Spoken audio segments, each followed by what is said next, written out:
महाराष्ट्र राज्य ओमसाई प्रतिष्ठानच्या नूतन शाखेचं उद्घाटन अक्कलकोट तालुक्यातील बॅगेहळ्ळी इथं करण्यात आलं।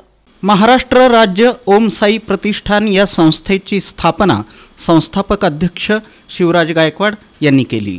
हिंदुत्वाच्या विचारानं प्रेरित होऊन स्थापित झालेल्या या संस्थेच्या वतीनं वेळोवेळी सामाजिक उपक्रम राबवले जातात। त्याचबरोबर परिसरातील विविध समस्यांना आंदोलनांच्या माध्यमातून वाचा फोडली जाते।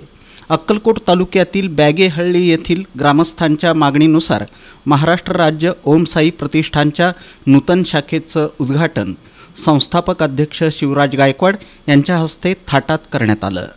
यावेळी बोलताना जातीपातीचं राजकारण सोडून हिंदू छताखाली एकत्र येऊन हिंदू राष्ट्र होण्यासाठी आणि गावातील विविध समस्यांकडे लक्ष देऊन युवकांनी काम करण्याची गरज आहे, असं आवाहन महाराष्ट्र राज्य ओमसाई प्रतिष्ठानचे संस्थापक अध्यक्ष शिवराज गायकवाड यांनी केलं। एक अखंड हिंदू राष्ट्रासाठी सगळे एकत्र यायचे आणि समाजकार्यातनं गावाचा विकास कसं होतो। लोक समाजकार्य म्हणजे एक वृक्ष लावलं तर पण एक समाजकार्य होतं। एक ज्येष्ठ व्यक्तींना मदत असो, त्यांना सरकारी योजना माहिती पोहोचणं, हे सगळं काम हे आपल्या शाखेमार्फत करायचं आहे।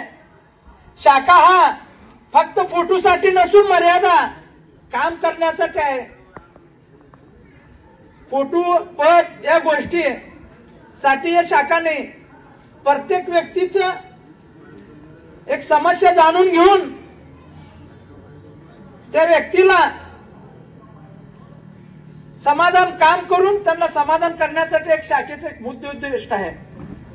या शाखा उद्घाटन समारंभाला बॅगेहळ्ळीचे सरपंच रवी गायकवाड, उपसरपंच संतोष मुंडे, गावचे पंच अशोक जाधव, रॉयल शेतकरी सुनील माडजे, महाराष्ट्र राज्य ओमसाई प्रतिष्ठानचे शाखाध्यक्ष विशाल जाधव, उपाध्यक्ष भैरवनाथ मोरे, कार्याध्यक्ष श्रीधर माशाळे, सचिव बाबू क्षीरसागर, सल्लागार शीर्षल कुजगले, सहसचिव महादेव माशाळे, तालुका अध्यक्ष शशिकांत कुंभार, तालुका उपाध्यक्ष दीपक जगताप, शहर अध्यक्ष समर्थ अनगळे, स्वाभिमान गायकवाड, केदार स्वामी, संतोष कुंभार, गंगाराम गायकवाड, किरण केसूर, विशाल शिंदे, महादेव मोरे यांच्यासह ग्रामस्थ मोठ्या संख्येनं उपस्थित होते।